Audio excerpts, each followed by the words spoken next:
आपने मुझे मायूस नहीं करना और मेरी अब आपसे इंशाल्लाह मुलाकात होगी मार्च के ऊपर। राना सनाला, तुम और शहबाज शरीफ उल्टे भी लटक जाओ, कुछ नहीं कर सकोगे। डाकू और इनके हैंडलर सुन लो, ये कौम नहीं तुम्हारी बात सुनने लगी, जो इनके साथ लगेगा। ये फिर से हैंडलर्स को बता रहा हूं कि जितनी मर्जी आप कोशिश कर लें, आप अपने आप को बदनाम करेंगे। कौम नहीं जाने लगी इन डाकुओं के साथ। बिस्मिल्लाहिर्रहमानिर्रहीम, इय्याका नअबुदु व इय्याका नस्तईन।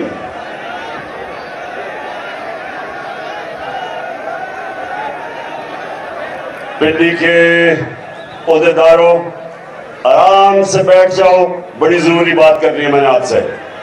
आराम से बैठ जाओ।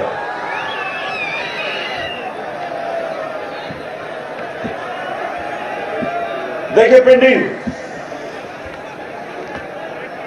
जो 25 मई को, थोड़ी खामोशी, 25 मई को जो मैं जिस तरह का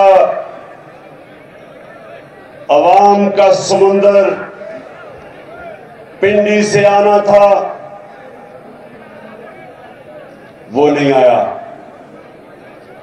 जो मैं अपने पिंडी के टाइगरों से उम्मीद लगा के बैठा था, मुझे अफसोस से कहना पड़ता है कि उस तरह मेरी पिंडी की टीम नहीं निकली। और मैं आप उसको वजह बताता हूं, और इसके बाद जब मैं खत्म करूंगा मैंने भी आपसे एक ओहद लेना है। देखें, जलसे में अवाम चल के आती है, जलसे में तंजीम का बड़ा कम काम होता है। अगर अवाम के अंदर आपकी जमात की मकबूलियत हो तो जब जलसे का ऐलान होता है अवाम चल के जाती है। वो और बात है कि इनकी जितनी भी पार्टीज हैं, ये जो मर्जी, ये इनको कीमे के नान खिलाने पड़ते हैं जलसे पे लोगों को बुलाने के लिए। बल्कि उधर सिंध के अंदर तो पैसे देते हैं जलसों पे आने के लिए। तो हमें अल्लाह ने इज्जत दिया हमारी पार्टी को, तो उसने लोगों के दिलों में डाला है कि ये वो जमात है जो इंशाअल्लाह पाकिस्तान में एक इंसाफ का निजाम लेके आएगी, इसलिए लोग आते हैं। लेकिन पिंडी और जो सारे इर्द गिर्द के मेरे जो ओहदेदार हो, ये समझ जाओ एक चीज कि जब आप मुजाहरा करते हैं, जब प्रोटेस्ट करते हैं, तो उसके लिए तंजीमों को, लोगों को निकालना पड़ता है। उस पर लोग खुद नहीं आते। और इसीलिए मैंने अब जो मेरी प्लानिंग है मार्च की इस्लामाबाद, ये मैंने बड़ा इसकी एक एक पहलू सोच समझ के मैं प्लान किया है। हर चीज का, उनको तो मैं जानता हूं जो राना सनाला और शहबाज शरीफ टाइप लोग हैं, इनको तो मैं बड़ी देर से 30-40 साल से जानता हूं। जो बुज़दिल लोग होते हैं, ये याद रखें, मेरी तहरीक इंसाफ के नौजवानों, एक चीज याद रखो, जितना बुज़दिल आदमी होता है उतना जालिम होता है। जालिम ही बुज़दिल होता है। दिलेर लोग जुल्म नहीं करते क्योंकि उनको एतमाद होता है अपने ऊपर।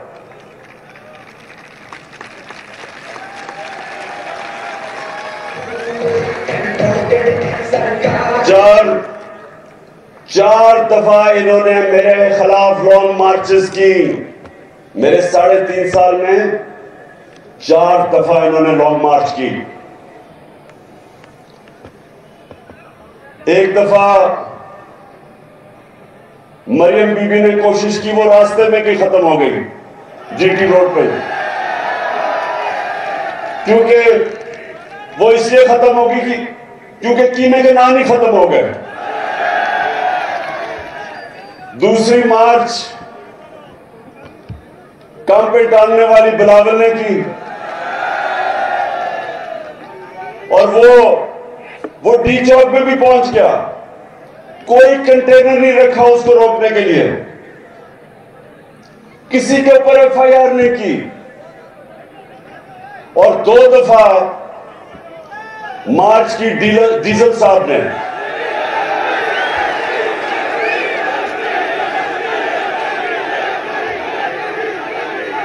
डीजल के परमिट पे पलने वाले ने 2 दफा मार्च की। पूछे, पुलिस है या पुलिस पिंडी की भी है, इस्लामाबाद की, पूछे, कोई हमने उनको रोकने की कोशिश की? बल्कि मैंने तो डीजल साहब को कहा कि अगर खाने पीने की जरूरत है हम वो पहुंचा देंगे आपके पास, क्योंकि पिंडी हमें किसी से खौफ नहीं, क्योंकि अवाम हमारे साथ है, हमें किसी से डर नहीं है। लेकिन इनको हमारे से डर है। जब भी मैं मार्च का नाम लेता हूं तो काम पे टांगनी शुरू हो जाती है। अब इनको नहीं पता कि मैंने क्या करना है, और मेरी टीम को भी नहीं मैंने बताया मैंने क्या करना है, क्योंकि मुझे मसला यह है कि हमारी हर जगह फोन टैप, टेलीफोन टैप, घर टैप, नौकरों को भी इन्होंने खरीदने की कोशिश की। अभी तो वो ऑडियो टेप निकल रही है कि प्राइम मिनिस्टर के ऑफिस में वो भी टैप हो रहा था। मैं अपनी एजेंसी से पूछता हूं कि क्या तुम्हारा ये काम रह गया है कि अपने ऊपर लोगों के ऊपर जासूसी करो?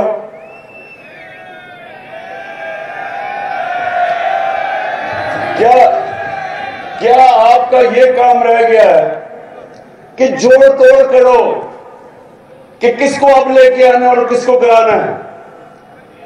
क्या आपको कोई फिक्र मुल्क की है या नहीं है कि चोरों को ऊपर लाके बैठा दिया हमारे? कोई आपको फिक्र है कि जो पाकिस्तान को तबाही की तरफ लेके जा रही है सारे डाकू मिलके? क्या ये काम रह गया कि जी टेलीफोन टैप करके पता चलाओ जरा इमरान खान क्या कह रहा है या आजम खान से क्या बात कर रहा है जब वो प्राइम मिनिस्टर था? घर के फोन टैप कर रहे हैं, लोगों को डरा धमका रहे हैं, कभी इनको पकड़ लेते हैं सोशल मीडिया को, लोगों की जी तुमने ये क्या कह दिया, लोगों को टेलीफोन कर करके धमकियां देते हैं, मीडिया के ऊपर पूरा क्रैकडाउन किया हुआ है। मैं वो ह्यूमन राइट्स वाले लोगों से पूछता हूं कि किधर छुप गए हो आप?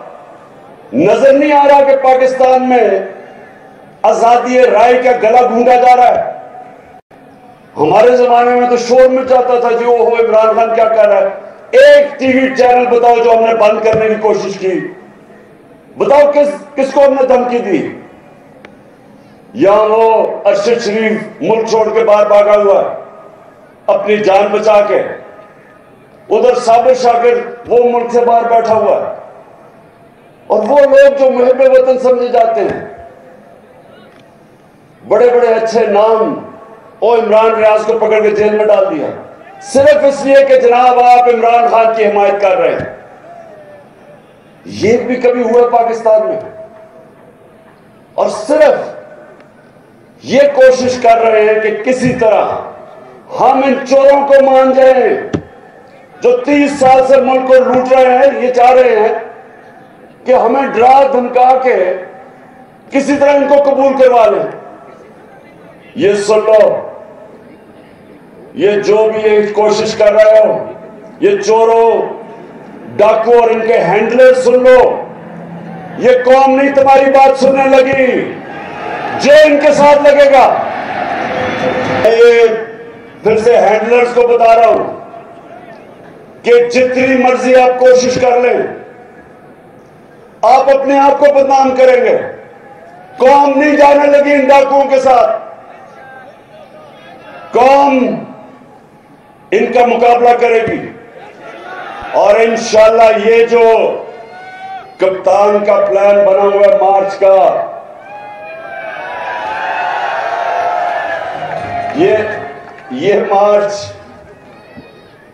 ये जो मर्जी प्लानिंग कर ले, प्लानिंग जो मैं कर रहा हूं इंशाल्लाह पिंडी, अभी मैं आपके ऊपर भी आता हूं, इंशाल्लाह जो हम प्लानिंग कर रहे हैं, हमें पता है इन्होंने क्या करना है, इनको नहीं पता हमने क्या करना है। अब अच्छा पिंडी में अभी तो आपको जो आज मैंने आप सबको अहदेदारों को इकट्ठा किया है, मैंने भी आपकी ड्यूटीज लगानी है। उससे पहले आपने देखा होगा कि पहले जो इस मुल्क का बड़ा फ्रॉड, जब नैब ने उसको बुला के पूछा, मुल्क का फाइनेंस मिनिस्टर था, कि जनाब आपकी 2012 में 80 लाख आपके असासे थे और 4 साल के बाद वो 80 करोड़ पे पहुंच गए, तो आपके पास पैसा आया किधर से? जब ये सवाल पूछा, उसने प्राइम मिनिस्टर के जहाज में बैठ के तो मुल्क से बाहर भाग गया। अच्छा, ये कमाल चीज ये है पिंडी, जरा ये सुने में, कमाल चीज ये है कि दार यहां से भागता है तो वो लंदन, उसके बेटे वो लंदन, नवाज शरीफ भागता है वो लंदन, उसके बेटे वो लंदन, शहबाज शरीफ उसके दोनों बेटे लंदन, और अब मरियम ने बड़ी दुख भरी कहानी सुना के तो वो भी लंदन। मुझे जरा ये बताएं पिंडी में, शायद मुझे इस चीज की समझ नहीं आ रही, क्या इनकी कोई बरतानिया की मलिका से कोई रिश्तेदारी तो नहीं? मैं तो समझा था ये ग्वाल मंडी में पैदा हुए हैं, लगता है कि ये लंदन में सारी फैमिली पैदा हुई है। मजेदार बात यह है कि वो जनाब लंदन में बैठ के अभी बाप बेटी ने प्रेस कॉन्फ्रेंस की है कि जी हमारे से बहुत बड़ा जुल्म हो गया, हमें जनाब हमारे पे नाजायज केसेस हो गए, हमारे से जी इंतकामी कार्रवाई ली गई। तो मैं इनसे सवाल पूछता हूं कि इसका मतलब आप समझते हैं कि हमारी अदलिया ने गलत फैसला किया था? और मैं दूसरा सवाल पूछता हूं कि वो कौन सी पावर थी, हम तो इक़्तिदार में भी नहीं थे तब, केसेस तो आपके हुए जब नून लीग पावर में थी, तो किसने आपसे जुल्म किया है? क्या ये आप पाकिस्तान की अदलिया के ऊपर इशारा कर रहे हैं या पाकिस्तानी एस्टेब्लिशमेंट पे कर रहे हैं? हम तो पावर में नहीं थे, तो दोनों बाप बेटी बैठ के रोना धोना कर रहे हैं। एक सवाल का जवाब दे दें आप दोनों कि ये जो अरबों रुपए के 4 महलात है लंदन के अंदर, एक सवाल का ये कौन जवाब मांग रही है 6 साल से, को पैसा किधर से आया ये खरीदने के लिए? मान तो गए हैं कि हमारे हैं, तो जब आपके 4 महंगे तरीन लंदन के इलाके में 4 महलात हैं, तो ये आज तक जवाब क्यों नहीं दे सके कि पैसा किधर से आया? मेरे पे उन्होंने केस किया कि इमरान खान का लंदन में फ्लैट था, मुझे अदालत लेके गए, 10 महीने अदालत में जो इन्होंने मेरे से सवाल पूछा मैंने बताया। मैं तो कोई मुल्क का पब्लिक ऑफिस होल्डर नहीं था, ना मैं एमएनए था, ना वजीर था, ना वजीर आजम। तो मेरे से जो सवाल पूछे, मैं तो क्रिकेट खेलता था, सबको पता था। जब मैंने वो फ्लैट खरीदा, मैं तो काउंटी क्रिकेट खेलता था बरतानिया में। उसके बावजूद एक एक जवाब दिया मैंने अदालत में कि किधर से मेरे पास पैसा आया, खरीदा कब, बेचा कब, पाकिस्तान पैसा बैंकों के जरिए लेके आया। अगर क्रिकेटर जवाब दे सकता था तो नवाज शरीफ तो मुल्क का 3 दफा प्राइम मिनिस्टर था, ये क्यों नहीं जवाब दे सकता? अच्छा, तो आप वहां बैठ के ओहो बड़ा जुल्म हो गया तुम्हारे से, और कह रही है कि मैं बेकसूर, क्योंकि अदालत में मैं बरी होगी, मैं बेकसूर हूं। बीबी, वो तो अभी जरदारी भी बरी होने वाला है, कानून तो आपने बनाए हैं, इसमें तो किसी ने पकड़ा ही नहीं जाना। इसका मतलब आसिफ जरदारी, जिसको 2 दफा इन्होंने जेल में डाला था नवाज शरीफ ने, तब तो बड़ा करप्ट आदमी था, तो अब वो बरी होगा तो वो बेकसूर हो जाएगा, इसका मतलब गलत जेल में डाला था। बरी होना पाकिस्तान में, सुन लो पिंडी, और इसलिए मैं आपको मार्च की तैयारी क्यों करवा रहा हूं। पिंडी, इस वक्त जो इन्होंने कानून बना दिया, जो पाकिस्तान का ताकतवर डाकू होगा वो बरी हो जाएगा, वो पाकिस्तान के इंसाफ का निजाम में पकड़ा ही नहीं जा सकता। जिसको व्हाइट कॉलर क्राइम कहते हैं, इन्होंने नैब के अंदर वो तब्दीलियां कर दी हैं कि आज मैं ताकतवर हूं, मैं पैसा चोरी करूं पाकिस्तान से, हुंडी वाले से बाहर भिजवा दूं, कोई मुझे नहीं पकड़ सकता। इन्होंने कानून ही ऐसे बना दिए हैं। और कभी किसी मुल्क में नहीं हुआ कि असेंबली में बैठ के कानून बनाए जो उनको ही बचा रहे हैं। हर कानून बचाया कि इसके जो अमेंडमेंट किया नैब में, उसमें किसी में जरदारी बच रहा है, किसी में नवाज शरीफ, किसी में शायद खाकान अब्बासी, किसी में जो बाकी इनके सारे हैं। और कौन फंसेगा? सिर्फ बेचारे गरीब लोग पाकिस्तान में जेलों में जाएंगे। अब ये इन्होंने किया, और ये जो निजाम है, समझ जाओ कि अगर ये चल गया, इस मुल्क का कोई मुस्तकबिल नहीं है, आपके बच्चों का कोई मुस्तकबिल नहीं है इस निजाम में। क्योंकि मेरे नबी सल्लल्लाहु अलैहि वसल्लम ने बहुत पहले, 1500 साल पहले कह दिया था कि जो कौमें छोटे चोरों को जेल में डालती हैं और बड़े डाकुओं को नहीं पकड़ती, वो तबाह हो जाती हैं।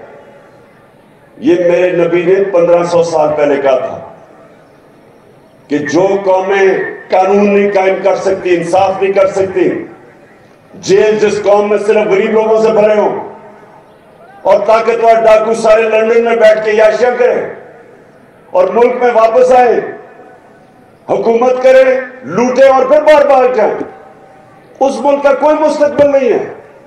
इसलिए मैं अपनी सारी कौम को तैयार कर रहा हूं कि ये जो अब हम मार्च करेंगे, ये इंशाल्लाह पाकिस्तान की तारीख की सबसे बड़ी, पाकिस्तान की तारीख की प्रोटेस्ट मार्च होने वाली है।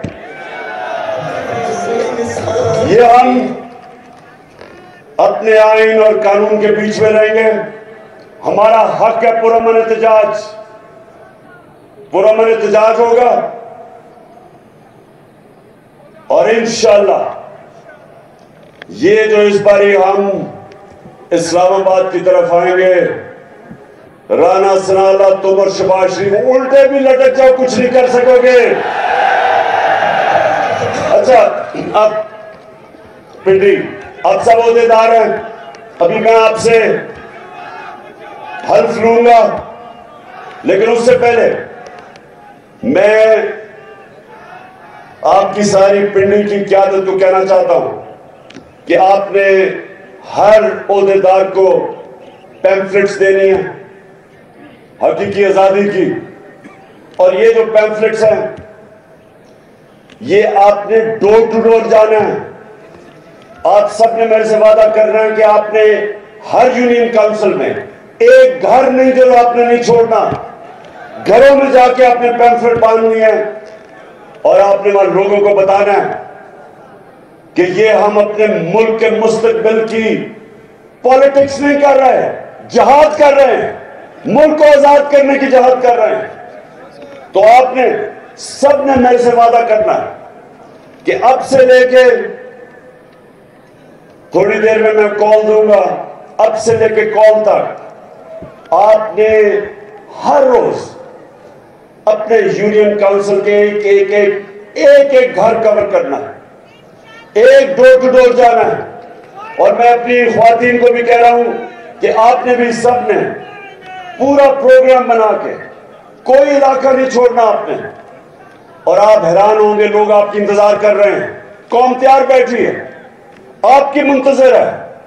वो चाहते हैं कि पार्टी की तंजीम उनको लीडरशिप दे और वो लीडरशिप आपने देनी है। और मैं अपने सारे एमपीज को, एमएनएस को, आपने सिर्फ और सिर्फ अब पिंडी में रहना है और आपने लीड करना सबको। लीडरशिप का काम है, मेरे एमएनएस और एमपीज, आपका काम है कि पूरा पिंडी और इसके जितने भी इलाके हैं, सारे जो यूनियन काउंसिल सब कवर करने आपने। मैं अपने ऑफिस से, चेयरमैन के ऑफिस से, मैं हर रोज मॉनिटर करूंगा कि किसकी क्या परफॉर्मेंस है। जो परफॉर्म करेगा वो इस पार्टी में ऊपर आएगा, जो परफॉर्म नहीं करेगा, जो इस बार परफॉर्म नहीं करेगा, मुझे ये ना कहना कि जी मेरे से ज्यादती होगी जब टिकट देने का वक्त आएगा। मैं फिर से कह दूं, ये पॉलिटिक्स नहीं हो रही, ये आपके मुल्क के लिए जहाज लड़ी जा रही है। और मैं सारे फिर से अपने आमिर क्यानी, आपकी ड्यूटी है, आपसे मैं हर रोज पूछूंगा कि कितना एरिया कवर किया आपने, क्योंकि वो वक्त अब बड़ा करीब है जब मैं अनाउंस करने लगा हूं। और उससे पहले मैं आपकी तैयारी पूरी देखना चाहता हूं।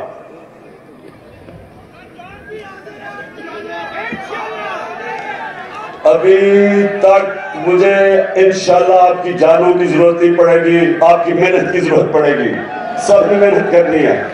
और सिर्फ अब आप मेरे साथ हल्फ ले रहे हैं, जो हम अब जहाज लड़ने जा रहे हैं। शिबली जी सर, हाथ ऊपर।